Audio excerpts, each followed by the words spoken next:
Who says we need a license? A license is a sin, a license is a permit to sin.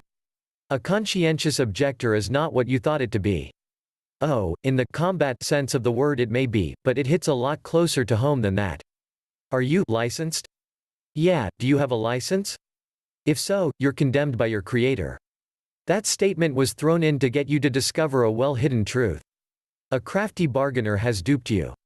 Read, at least to the end of definition, and tell me I'm wrong. The objection of a conscientious objector must be founded on deeply held moral, ethical, and religious convictions about right or wrong. Man, one of Adam's progeny, cannot be licensed. One of the biggest devices of the confiscation and asset forfeiture plague and the state stampede of licensing is the use of personification to confiscate property. Personification is the idea that things or objects possess the free will and capacity to commit crimes. It is an idea deeply rooted in the practice of witchcraft, the occult, and devil worship. Objects are supposed to get that kind of power from the devil, or a curse.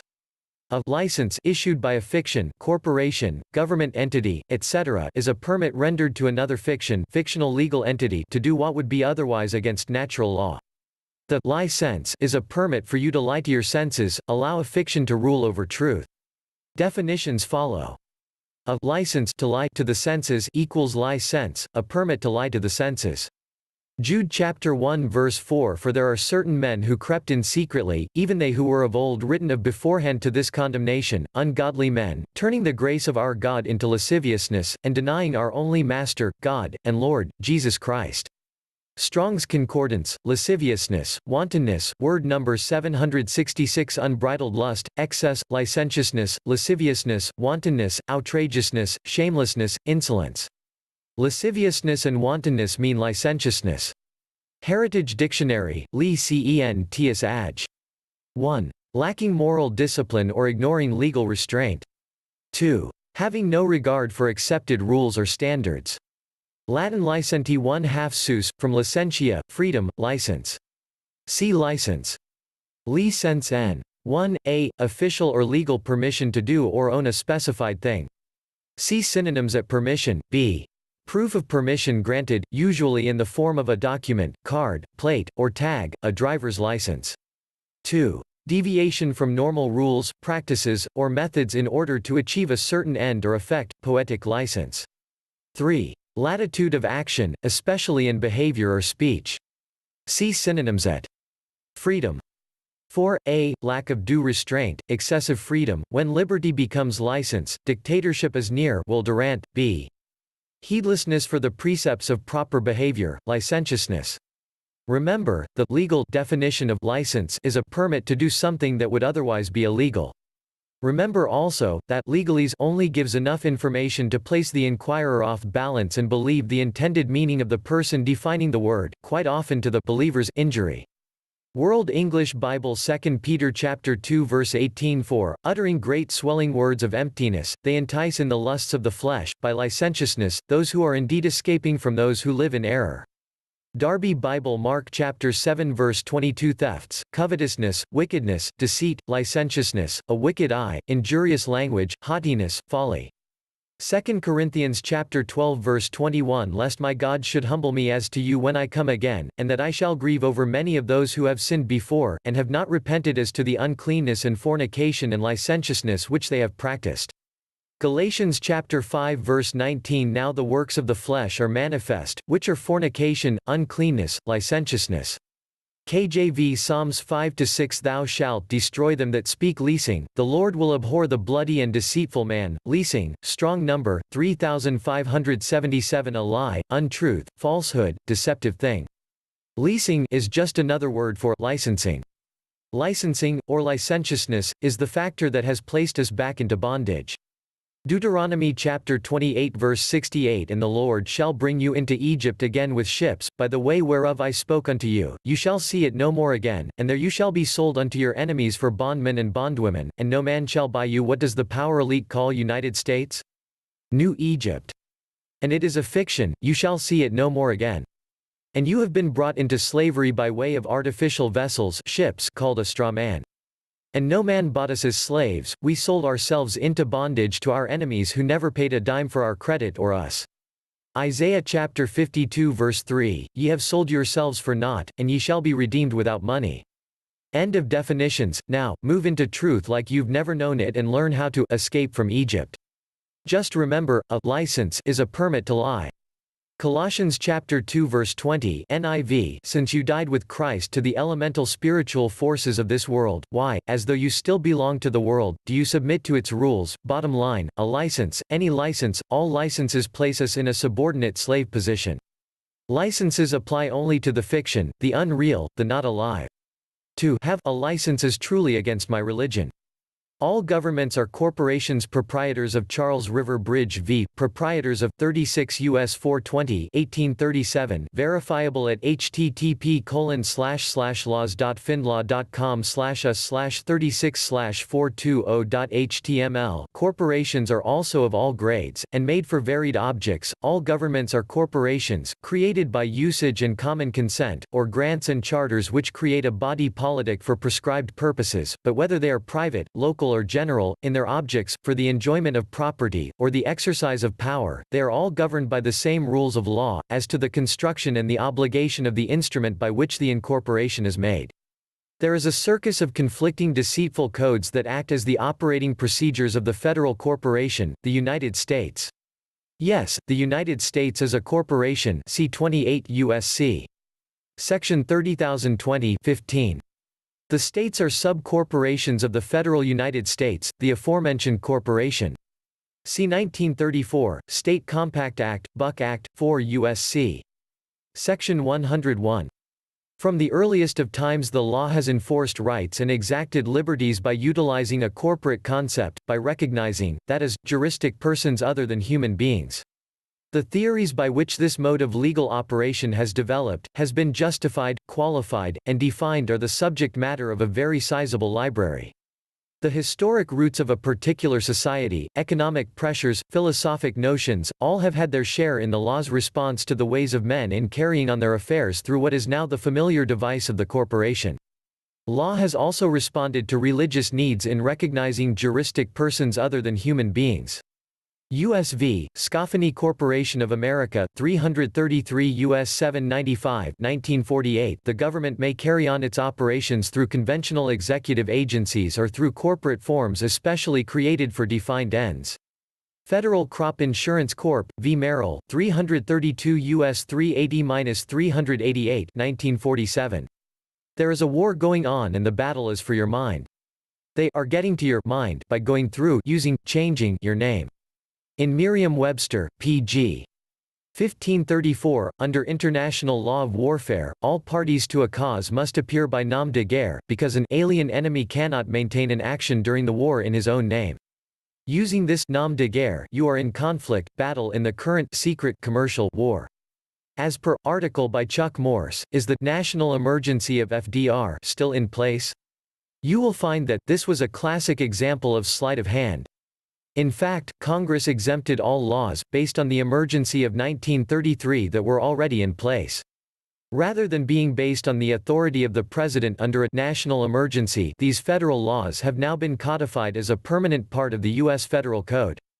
Included among the codified laws would be Section 5(b) of the Trading with the Enemy Act, which classifies the American citizen as an enemy of the government. Therefore, although the national emergency technically ended on September 14, 1976, when the 93rd Congress passed H.R. 3884, the National Emergencies Termination Act 50 U.S.C. 1601, Public Law 94-412, because the last paragraph said that it didn't apply to any authorities under the Act of October 6, 1917, as amended, the classification of an American citizen still stands as enemy of the government. Now, allow me to shock your conscience a little. Not 1 in 1,000 Americans can tell me where the United States is located. No, you can't. The U.C.C. Uniform Commercial Code, the rule book for all transactions, is owned by UNIDROIT located in Rome, Italy, close to the Holy See, and the U.S. government pays UNIDROIT $260,000 per year for the use of their copyrighted material. Every piece of legalese that moves in, by, or through the United States is conjunction with U.C.C. Now, let's discover the location of the United States, U.C.C. Section 9 to 307 H. Location of United States. The United States is located in the District of Columbia, and b. A U.S. citizen, upon leaving the District of Columbia, becomes involved in interstate commerce, as a resident, does not have the common law right to travel, of a citizen of one of the several states.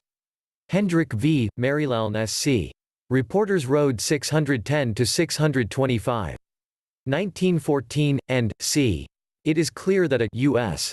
citizen becomes a resident when outside the District of Columbia, and d. a citizen of one of the several states is not the same as a U.S. citizen.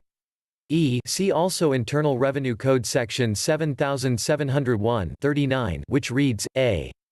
IRC. Section 7701-39, if any citizen or resident of the United States does not reside in and is not found in any United States judicial district, such citizen or resident shall be treated as residing in the District of Columbia for purposes of any provisions of this title to a. jurisdiction of courts, or b. enforcement of summons, b. Also see Internal Revenue Code Section 7408 c. and Art. 1 Section 8, Clause 17 Constitution for the United States of America as defined and reinstated in National Mutual Insurance Company of the District of Columbia v. Tidewater Transfer Company, 337 U.S. 582, 93 L. ed. 1556 1948, c. Which further states that citizens of the District of Columbia are not embraced by the judicial power under Article 3 of the Constitution for the United States of America. The same statement is held in Hepburn v. Dundas v. Ellisey, 2 Cranch, U.S. 445, 2 L. ed. 332. In 1804, the Supreme Court, through Chief Justice Marshall, held that a citizen of the District of Columbia was not a citizen of a state, and d. In National Mutual Insurance Company of the District of Columbia v. Tidewater Transfer Company, Supra, we therefore decline to overrule the opinion of Chief Justice Marshall. We hold that the District of Columbia is not a state within Article 3 of the Constitution. In other words, cases between citizens of the district and those of the states were not included of the catalog of controversies over which the Congress could give jurisdiction to the federal courts by virtue of Article 3. In other words, Congress has exclusive legislative jurisdiction over citizens of Washington District of Columbia and through their plenary power nationally covers those citizens even when in one of the several states, as though the district expands for the purpose of regulating its citizens wherever they go throughout the states in union. We have just learned that a citizen of a state, any state, is not the same as a U.S. citizen.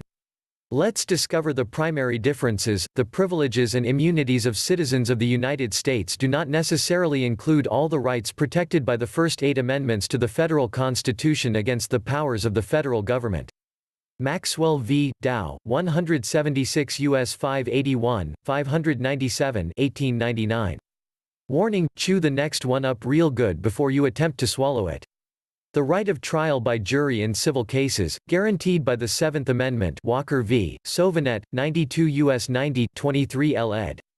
678, and the right to bear arms, guaranteed by the 2D Amendment, Presser v. Illinois, 116 U.S. 252, 29 L. ed.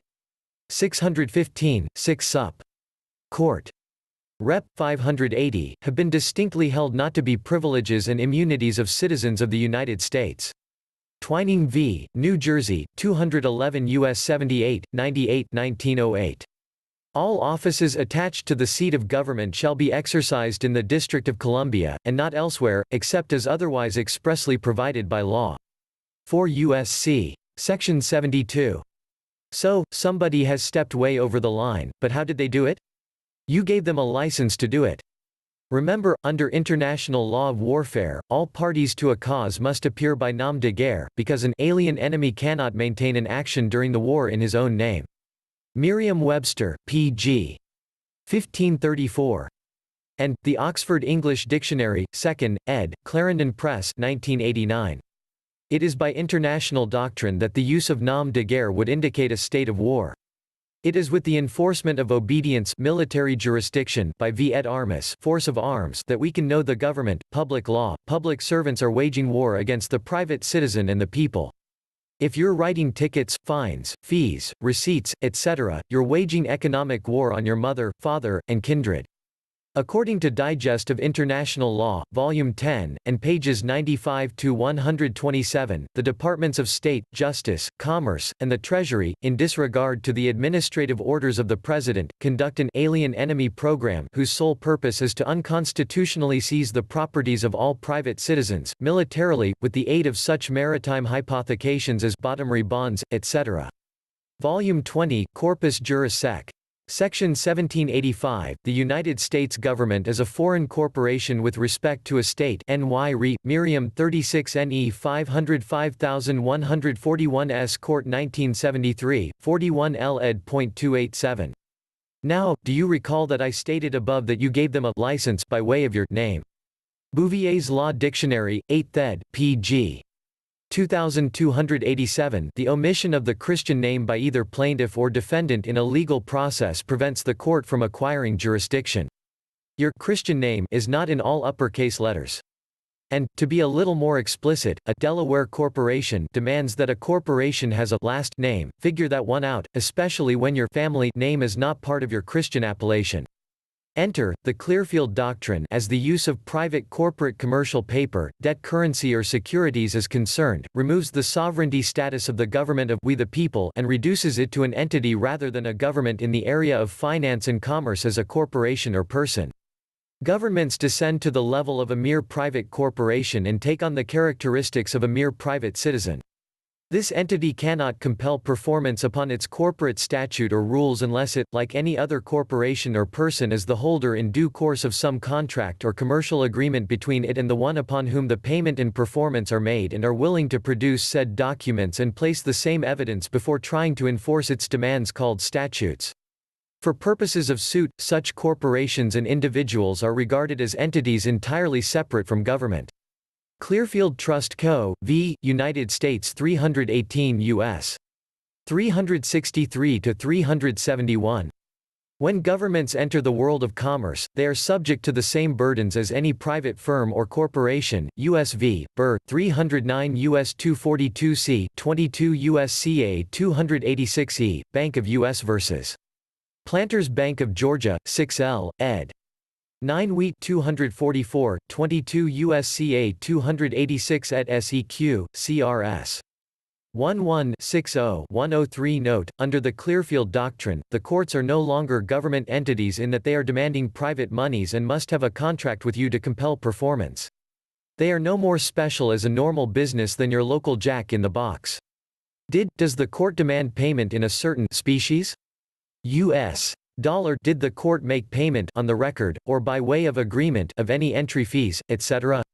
If one USD is given, or demanded, species HJR 192 is overridden and all instruments have become bogus financial instruments involving private creditors and all enjoined in the fraud may be prosecuted under a variety of statutes. Conspiracy 18 U.S.C. Sec. 371, Mail Fraud 18 U.S.C. Sec. 1341, Uttering a False Security 18 U.S.C. Sec. 472, Bank Fraud 18 U.S.C. Sec. 1344, and Possessing and Uttering a Counterfeit Security 18 U.S.C. Sec. 513. C. United States v. Uhlman, 187 F3D 816 8th CIR. 1999, United States v. Hanslichek, 187 F3D 1228, 1230 10th CIR. 1999, United States v. Wells, 163 F3D 889 4th CIR. 1998, United States v. Stockheimer, 157 F3D 1082 7th CIR. 1998. Dictionary of Law 1893 Corporation. A creature of the Crown, created by letters patent. An artificial being, indivisible, intangible, and existing only in contemplation of law. 1 Blackstone, 295. The United States may be deemed a corporation. United States v. Hillegas, 3 Wash. 73 1811, Somea State, 1 Ab. U.S. 22 and 35 Gaw. 315, and so, a county. United States under Title 28, Section 3002 15 a. United States means a federal corporation. no license of jurisdiction as per the Supreme Court in Murdoch v. Pennsylvania 319 U.S. 105, a state may not, through a license tax, impose a charge for the enjoyment of a right granted by the federal Constitution. Have you questioned, what if I have no nexus with the state in form of license granted? As per, it is impossible to prove jurisdiction exists absent a substantial nexus with the state, such as voluntary subscription to license. All jurisdictional facts supporting claim that supposed jurisdiction exists must appear on the record of the court. Pipeline v. Marathon. 102 South Court. 3858 quoting Crowell v. Benson 883 U.S. 22. And, without a license, you're not a licensee, as per, where a person is not at the time a licensee, neither the agency, nor any official has any jurisdiction of said person to consider or make any order. One ground as to want of jurisdiction was, accused was not a licensee and it was not claimed that he was. 0 NEI 1 v. Department Professor and Vocations 7 CA 2D 398, Eisman v. Daugherty 6 CA 783. And, what if you're not employed for compensation as a licensee for the act so accused, as per, agency, or party sitting for the agency, which would be the magistrate of a municipal court, has no authority to enforce as to any licensee unless he is acting for compensation. Such an act is highly penal in nature, and should not be construed to include anything which is not embraced within its terms. Where there is no charge within a complaint that the accused was employed for compensation to do the act complained of, or that the act constituted part of a contract. Shomig v. Kaiser, 189 Cal 596. More about non-granted jurisdiction as that of a licensee, as per, an action by Department of Motor Vehicles, whether directly or through a court sitting administratively as the hearing officer, must be clearly defined in the statute before it has subject matter jurisdiction. Without such jurisdiction of the licensee, all acts of the agency, by its employees, agents, hearing officers, are null and void. Doolin v. Carr, 125 U.S. 618, City v. Pearson, 181 Cal. 640. And, failure to reveal material facts as grounds for estoppel. Failure to reveal the material facts of a license or any agreement as immediate grounds for estoppel. Lobu v. Porazzo, 48 Cal. App. 2D 82, 119, p. 2D 346, 348. And, who is required to pay for use of public highways, as per, the taxes placed upon those obtaining compensation for the use of the public highways. In Ray Bush, 6 Cal. 2D 43 Crim. No. 3945. In Bank. April 1, 1936. In the matter of the application of C. E. Bush for a writ of habeas corpus. Let's take this a couple steps further, as per, 18 U.S.C. 31, 6 Motor Vehicle. The term motor vehicle means every description of carriage or other contrivance propelled or drawn by mechanical power and used for commercial purposes on the highways in the transportation of passengers and property, or cargo.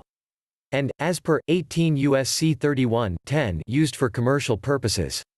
The term used for commercial purposes means the carriage of persons or property for any fare, fee, rate, charge, or other consideration, or directly or indirectly in connection with any business, or other undertaking intended for profit.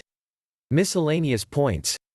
Point 1. The Fourth Amendment forbids stopping a vehicle even for limited purposes of questioning its occupants unless the police officer has a founded suspicion of criminal conduct. U.S. v. Ramirez and Sandoval, 872 F2D. 1392.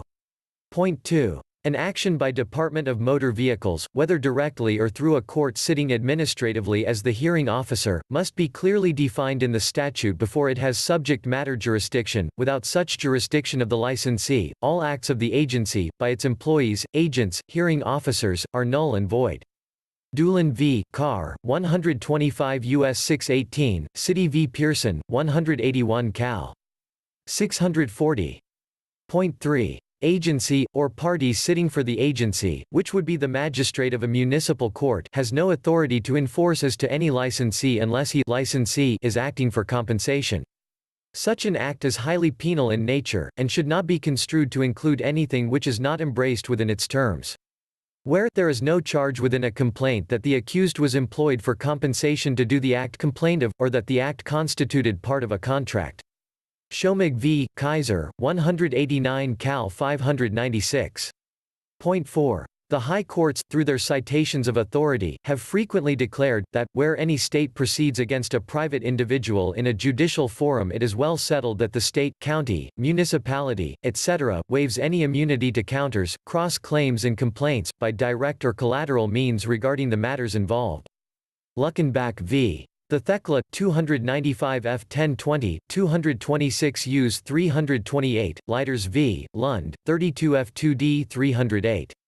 Point 5. When enforcing mere statutes, judges of all courts do not act judicially and thus are not protected by qualified or limited immunity. See Owen v. City, 445 U.S. 662, both Key v. Terry, 713 F 2d 1404, but merely act as an extension as an agent for the involved agency, but only in a ministerial and not a discretionary capacity. Thompson v. Smith, 154 S.E. 579, 583, Keller v. P.E., 261 U.S. 428, F.R.C. v. G.E., 281, U.S. 464. Point 6. It is factual that any magistrate sitting in ministerial capacity has no ability to receive grants of judicial power from the legislature. As per, ministerial officers are incompetent to receive grants of judicial power from the legislature. Their acts in attempting to exercise such powers are necessarily nullities. Burns v. Supp. Court, SF, 140 Cal. 1. Point 7. And, as per the Supreme Court in Murdoch v. Pennsylvania 319 U.S. 105, a state may not, through a license tax, impose a charge for the enjoyment of a right granted by the federal Constitution. Biblical and logical reasons for not submitting to foreign tax. Note, a person is licensed taxed, not the real living man. A person is a legal entity, not a living man. The office of person is a privilege created by a larger legal entity named United States. A United States U.S. citizen is a person.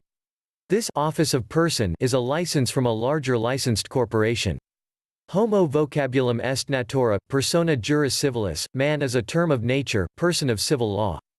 Private law is a license, and not a contract, for the receiver of the privilege has no action enforceable against the giver of the privilege. A dispensation or license properly passeth no interest, nor alters or transfers property in anything, but only makes an action lawful which without it had been unlawful. A license is a mere privilege without enforceable rights, which distinguishes it from an easement giving definite property rights enforceable against the entire world. A license is not a contract between the state and the licensee, but is a mere personal permit. Neither is it property or a property right. Nor does it create a vested right. A sovereign * the lawgiver is exempt from suit, not because of any formal conception or obsolete theory, but on the logical and practical ground that there can be no legal right as against the authority that makes the law on which the right depends. Car on peut bien recovoir loi d'autrui, mais il est impossible par nature de se donner loi. Nemo suo statuto ligature necessitative. So, whatever is established by the Commander-in-Chief or Congress, is in derogation of the Christian common law, and 1. Is a privilege protected by the military power of the Union, and 2. May be taxed constitutionally as an excise for revenue purposes. Derogation. The partial abrogation of a law. To derogate from a law is to enact something which impairs its utility and force. To abrogate a law is to abolish it entirely. All statutes are to be construed with reference to the provisions of the common law, and provisions in 320. Derogation of the common law are held strictly. U.C.C. 1-103.6. Not a slave or ward of the court. Who's your daddy? Beware, all assumed or presumed authority of any governmental, quasi-governmental, International Monetary Fund, Internal Revenue Service, or any other regulatory or taxing agency functions under the doctrine of partus sequitur ventrum, meaning that the offspring is the property of the owner of the mother. Reference is made to the case of Alberti v. United States brought in 1896, approximately 40 years after the Emancipation Proclamation, is proof positive that, unless proven otherwise, the federal government will declare jurisdiction based upon ownership, this long after involuntary servitude being proclaimed illegal. The case of Alberti v. United States was over the murder of a half-black, half-Choctaw man by a half-black, half-Cherokee man on Cherokee territory, with the United States demanding, and getting, jurisdiction over the Cherokee Tribal justice, because of ownership. In Black's Law Dictionary, we see that a marriage license is only appropriate when a couple is contemplating a marriage between people of different races, as between a white person and a Negro. Affiant specifically denies any association with the state, any state, in the state's capacity as parens patriae, or as in loco parentis, defined below. Parens patriae, lat. Literally, parent of the country, the role of the state is sovereign. See Black's Law Dictionary, 5th ed. In loco parentis, in the place of the parent, or, instead of a parent, charged factitiously with a parent's rights, duties, and responsibilities. See Black's Law Dictionary, 5th ed. This exhibition is to dispel any presumptions, assumptions that when the mother, any mother, or other informant signs the birth certificate of the child, the presumption is that she is the black slave that is still owned by the government, or that the child is a fatherless child. Of a truth, most document administrators reporting in, and for, hospitals, do not care that there is a father's name on the birth certificate, but the mother's maiden name is paramount and automatically a ward of the court, government. Therefore, without this admonition, the doctrine of partus sequitur ventrum above may apply, and the owner can do with the children as the owner wishes. Concerning such owned children of the state, the law secures their parental right only so long as they shall promptly recognize and discharge their corresponding obligations. As the child owes allegiance to the government of the country of its birth, so it is entitled to the protection of that government, which is parens patriae, must consult its welfare, comfort, and interests in regulating its custody during its minority. Purinton v. Jamrock, 195 Mass. 187, 80 NE 102, 18 LRA, NS, 925. To continue the thought, as quoted in the 2000 census brochure, the object of the census, by law, is to count the defective, dependent, and delinquent classes. Virtually everyone counted in the 2000 census is now presumed to be defective, dependent, and delinquent, and thus, wards of the court, state. Does that sound like a corporate collection of incompetent persons? In the past volley of words, the point has been made that the government has become the parent father to all children, regardless of age. The natural father has been replaced with a fictional entity, a fiction. So, what is a fiction? It is a lie. The fiction is your, if you're under governmental jurisdiction, father. Now, we see our father as a liar. Okay, who's the father of lies? The Holy Writ mentions the motherless only one time, however, it mentions the fatherless 44 times. Could there be a message in this statement? We are known as human resources in governmental documents. A resource is a claim of property and when related to people constitutes slavery. Now, a few words again about U.S. citizens according to Wheeling Steel Corp. v. Fox, 298 U.S. 193, 80 L. ed. 1143, 56 S. Court. 773. Therefore, the U.S. citizens residing in one of the states of the Union are classified as property and franchises of the federal government as an individual entity.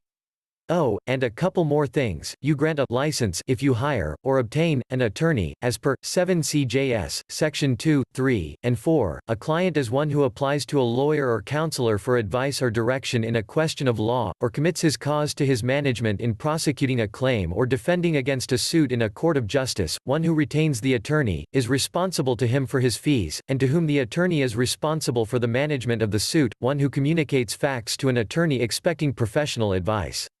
Clients are also called wards of the court in regard to their relationship with their attorneys. Attorney with an obligation to the courts and to the public no less significant than his obligation to his clients. Thus, an attorney occupies a dual position which imposes dual obligations. His first duty is to the courts and the public, not to the client, and whenever the duties to the client conflict with those he owes as an officer of the court in the administration of justice, the former must yield to the latter.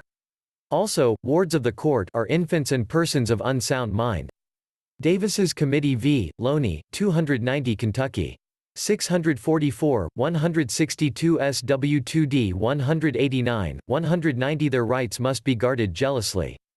Montgomery v. Erie R. Co., C.C.A.N.J., 97 F2D 289, 292, and that if men, through fear, fraud or mistake, should in terms renounce or give up any natural right, the eternal law of reason and the grand end of society would absolutely vacate such renunciation. The right to freedom being the gift of Almighty God, it is not in the power of man to alienate this gift and voluntarily become a slave. Samuel Adams, our great President. Now, remember, when some fat orator with a size 56 waist starts hammering on Romans chapter 13, obey those that have rule over you, exactly who, or what, has rule over you. Our Creator has rule over His creation. You have rule over what you create. If the state created you, they have rule over you. So, next time you hear, render unto Caesar that which is Caesar's, remind that fat $1 that Caesar is dead, thank God for that. There is much information you must have in order to conduct and plan your service to God and country. For example, you must know who your adversaries are and what they plan and plot in order to control, enslave and destroy you. So, I'll end this little oration with a particular statement. Maybe you know who, or what, the Babylonian harlot is, and maybe you don't. Therefore, I will draw you a picture. Every jack-booted armored code enforcer that writes those collection tickets against your license and every fiction-based collector of contraband securities based upon private Federal Reserve notes and every agent that sucks your currency from your livelihood are doing one thing, and one thing only. They are feeding the Babylonian whore, and so are you when you license yourself to them. Put that in your smoke and pipe it. You are either part of the problem or part of the solution. You know what you are. Now, do you think you can become a conscientious objector to the sin of license?